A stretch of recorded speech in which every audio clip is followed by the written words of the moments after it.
Hello there, thanks for checking in. Dr. Neptune here. This is what I'm going to talk about today. This is a giant box, plastic box. This is probably the weirdest thing I own in my collection, and it's the most expensive single item that I own. I paid $300 for this last year when it came out. And what it is, this is from Mute Records. Mute Records is an independent record label in England. This is an excellent book about them, co-written by one of the founders, or the founder of Mute Records, Daniel Miller. Mute in England started in the late 70s. Daniel Miller is a musician himself and produced a lot of the acts on his label. And he recorded under the name The Normal the song Warm Leatherette, which was kind of a cult classic for a long time. It was re-recorded by Grace Jones. And Mute Records, probably best known for its stable of musicians like Depeche Mode, Erasure, Yaz, and many others, which you'll see in a minute in this big box. But this is a great document of the history of Mute Records, and just filled with pictures. I started from the back there. This is actually the pictures of their headquarters, which was demolished in '07, and they had a big party and gave pieces of it away to all the employees. Mute Records still goes on. It's been distributed in the States by Sire, a division of Warner Brothers, but they're still putting out music and other things.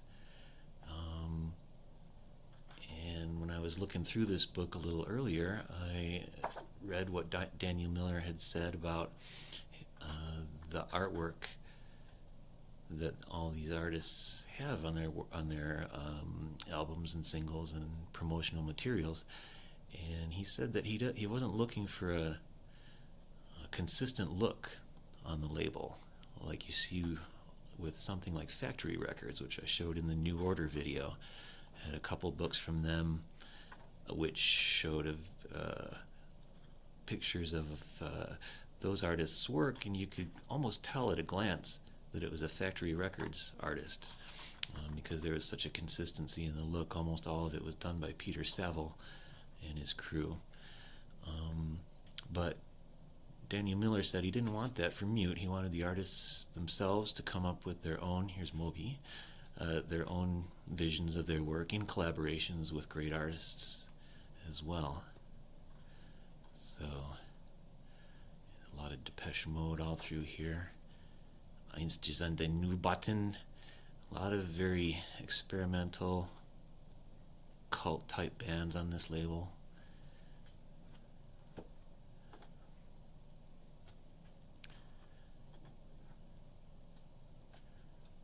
I'm just showing this to get a sense of the visual aesthetics of the label.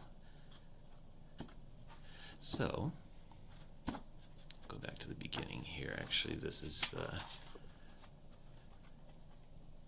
that's Daniel Miller, present day, more or less. So, Mute Records is essentially his, and this was a special release from Mute. This is the catalog number. STUMM was the prefix for, I think, all their album releases, and then followed by a number. In this case, 433. This is a box set of performances of a single work called 433, or sometimes 4 minutes 33 seconds. It was originally composed by the American composer John Cage back in the 50s. And the performance consists of a musician or group of musicians in front of their instruments and not playing for 4 minutes 33 seconds. And that sounds like a joke or a prank. I think it kind of is on one level, but on another level, on several more levels, it's just a hallmark in the history of performance art, and in its recorded form of ambient music. Because what a lot of people think when they hear a description of it, like I just gave, is that if you're recording a performance of 433, all you're going to hear is silence. But that's not, in fact, the case at all. And if you attended a performance of 433, you wouldn't hear silence either. What you would hear would be the ambient noise of wherever you were, be it a concert hall or someplace outside or a museum or a studio. So part of the point of 433, I think, is to get the audience to think about sound, art as expressed by sound, how the environment influences sound or a performance, how the audience influences it, and all those things sort of collide, I think, with 433. So this is a very heavy package. You can see the thickness of the plastic.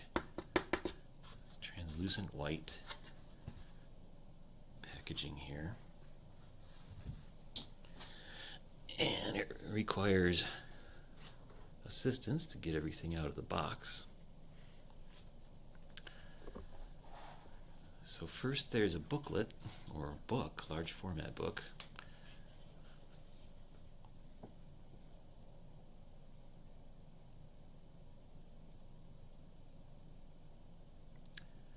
With a quote from the man himself.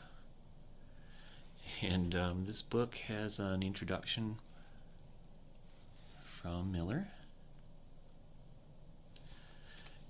And then page by page, the artists on this set, which is a 5 LP set of cover version after cover version of 433, by every artist, I think, who's ever recorded for the Mute label.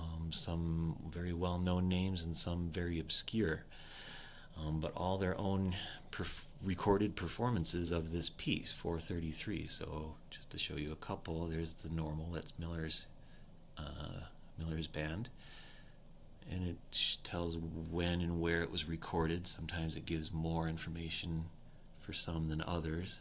So you'll see artists like Fad Gadget. Here's Depeche Mode. I'm assuming the pictures in some way relate to where it was recorded, so it sounds like maybe they recorded this at a sound check. I did listen to actually the entire first LP last night while I had dinner, just to hear the different sounds. And the Depeche Mode has a lot of crowd noise, and it just really does sound like they turned on the recorder maybe before the show started with the audience there. Here's Einstürzende Nubaten. So some of them are in studios, some are in front of an audience, some are at home.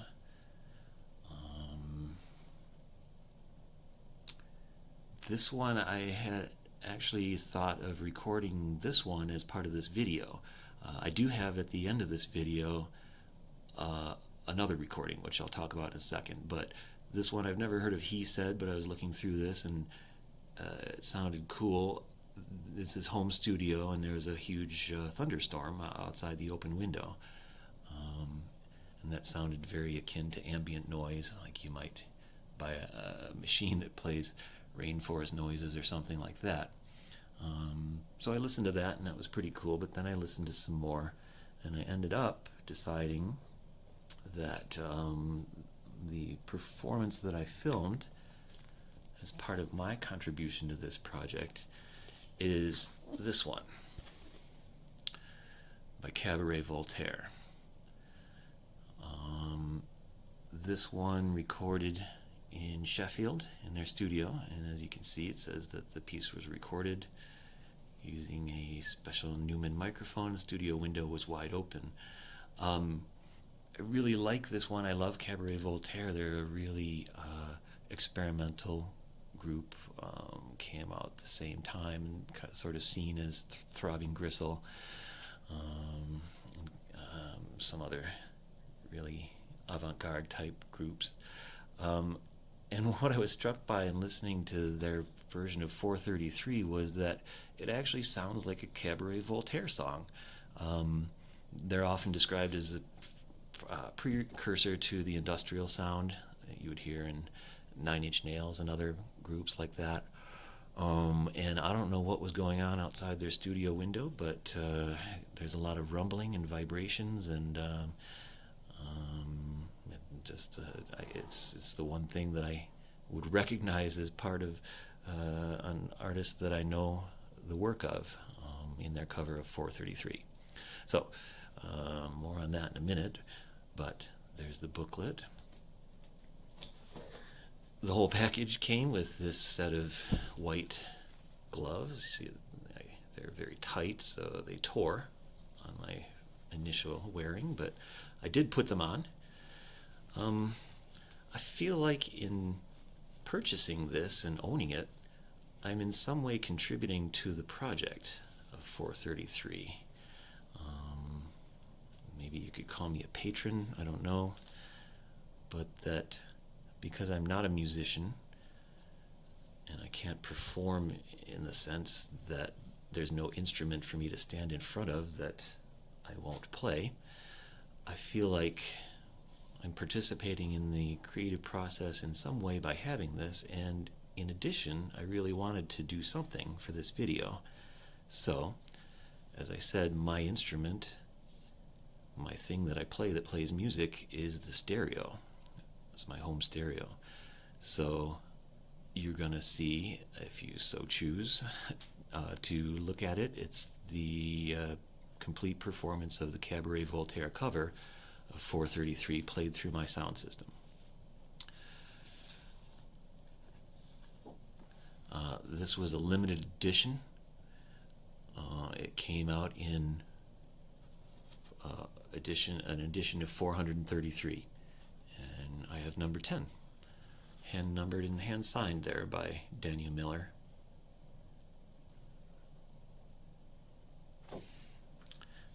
And each one came with a random postcard. That's what this is. So this is one of the artists that you saw in the booklet.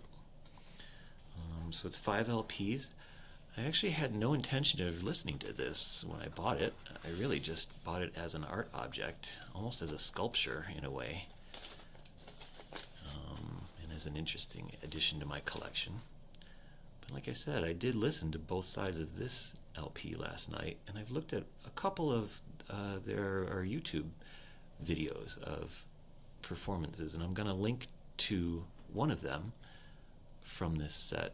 It's a performance by Nitzer Ebb, another early industrial group, and it's just another way of looking at how an artist might perform this. Is the two men from Nitzer Ebb standing behind their synthesizer, looks like on a hillside somewhere, and you can hear the ambient noise of the people around them, and so on.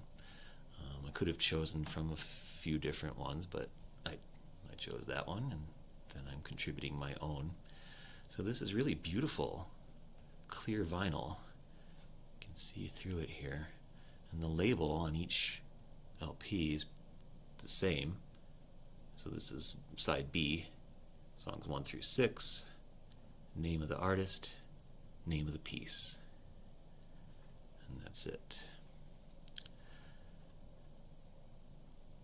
I really hope that these LPs hold up better than this. I showed this in my Frankie Goes to Hollywood video, and this originally looked like this. This is a picture disc of Welcome to the Pleasure Dome, and it was just as clear and see-through as this. And I don't know if it's just time itself that causes this browning. None of my other picture discs have this happen, so it's only with the clear one. Could be exposure to light as well, because I had this visible in my collection. I like to look at it for some time, not in direct sunlight, but just with the ambient light, I guess. I'm thinking that had something to do with it, because this would this was on top, and then this is less. This shows less damage. It would have been blocked by this. These will be forever encased in all of this packaging, so that may not be an issue then, but I would love it if 35 years from now, in the year 2055, that these albums still look the same. If they do, I'll post an update. Okay, so there's five of those, and each one with the track listing, as you see here. And then I suspect that what made this whole piece so expensive was probably this plastic box. It's extremely well crafted and heavy, as well as this.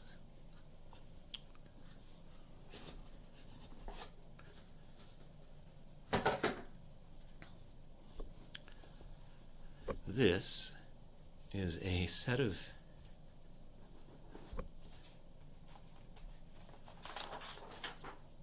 candles. Yeah, candles. These things held up production on this whole set for months. I got emails regularly from Mute last year saying that the reason why the 433 set hadn't been shipped yet was that there was some delays in production of these, I guess, custom-made boutique-type candles. I'm pretty sure they came from California. Nevertheless, they finally got made, and I get 4 of them here. And these candles are supposed to be the scent of silence.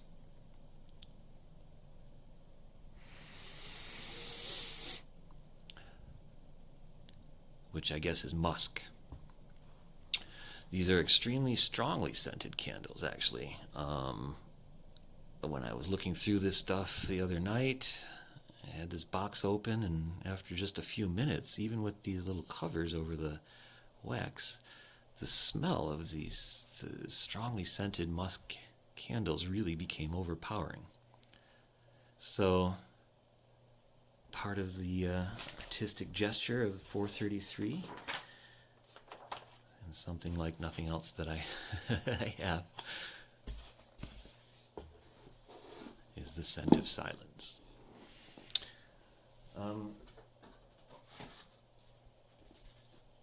Okay, and then there's just one last thing I want to show from the booklet. As I mentioned before, looking at the other book, of course, the visual art of the label is always really important and always something I like to talk about. Here, what these are on these pages are visual representations by each artist of what they think a visual representation of 433 would look like. Looking at the top image on this page, and that one's by Anton Corbin, photographer of Depeche Mode and others. And the restrictions for this were that the image had to be a single color. So I guess black or white, or black and white. Or here, okay, here's a single color of pink. They had to be a single color, and they had to be exactly 100 millimeters square. And I read that here. And I just had to verify, so I got the ruler out, and sure enough, each one of these squares is exactly 100 millimeters in dimension. So like the candles, I really like how this artistic interpretation of 433 has gone beyond the performance aspect of it and into other modes as well, which is another reason why I really felt inspired to try to do something along these same lines. So what you're going to see in the next scene is my performance of Cabaret Voltaire's cover of John Cage's 433. played on my 5.1 surround sound system. The sound that you hear comes pretty much entirely from the recording. There's very little ambient noise in the room that I filmed in. I think you do hear at the very beginning my bones creaking and my footsteps on the floor as I'm getting up and walking away from the camera.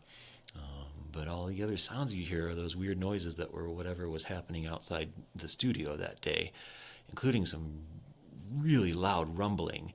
And I'm not really sure if the vibrating and rumbling that you hear is all from the album or if it's caused by the vibration of some parts of the room that I was in. Either way, it was tremendously loud. The volume is turned up to 40 for this recording, and my usual listening volume is around 20 to 25, so I turned it up for this. I also tried to make it look nice with some lights, some Christmas lights, so hope you enjoy that. So I will not speak during that part of the tape, of the recording, but I have added on after that some outtakes from this whole session.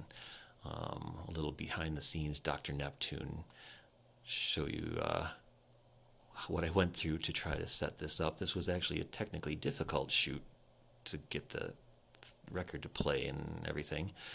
And it's a great example of why I hate albums, because a lot of scenes that you'll see at the end, if you watch, are of me trying to get the needle in the exact right place and totally failing. And then I had to give up on the idea that I had of showing the record with the lights shining behind it, and then putting it on the turntable and dropping the needle. I wanted to illustrate that I was actually playing the record in case it started and there was no sound. I wanted to show the needle dropping and all that. But for reasons which you'll see if you want to look at those outtakes, that didn't work, and I ended up just starting the video as the needle is on the record, and it was just finishing the previous track to the Cabaret Voltaire, which was Goldfrapp. And Goldfrapp's track was recorded, it sounds like, out in the country somewhere. You hear some animal noises and whatnot.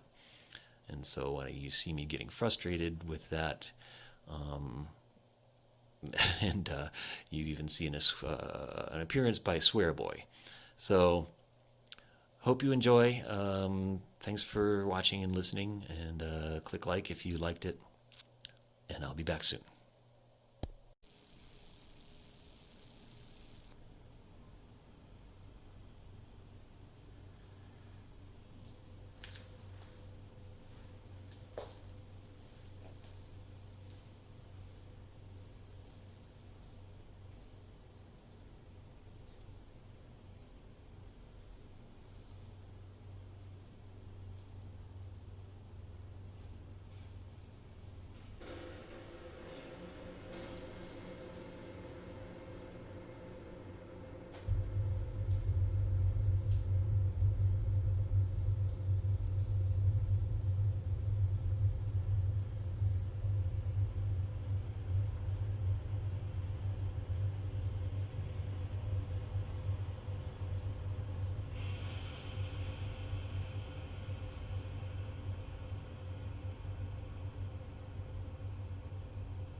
fucking kidding me?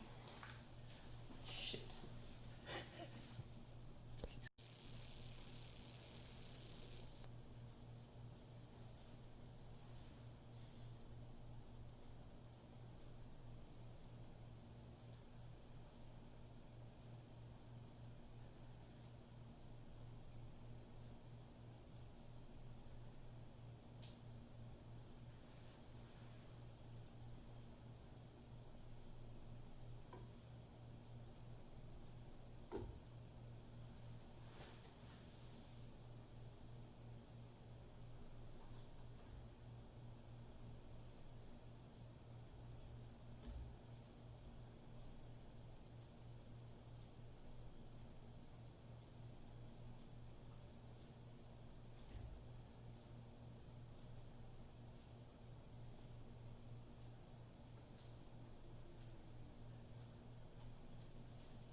Damn it! Yeah. Yeah.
What the hell?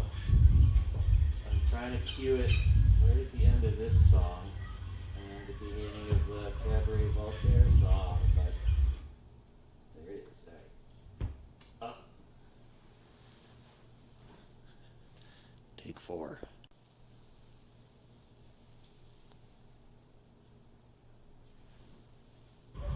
Ah! God damn it. Fuck me. Shit. Check, check. Sound check for 4:33. Video check. Hands are clean. Check, check, check. Here's the thing. Blah, blah, blah.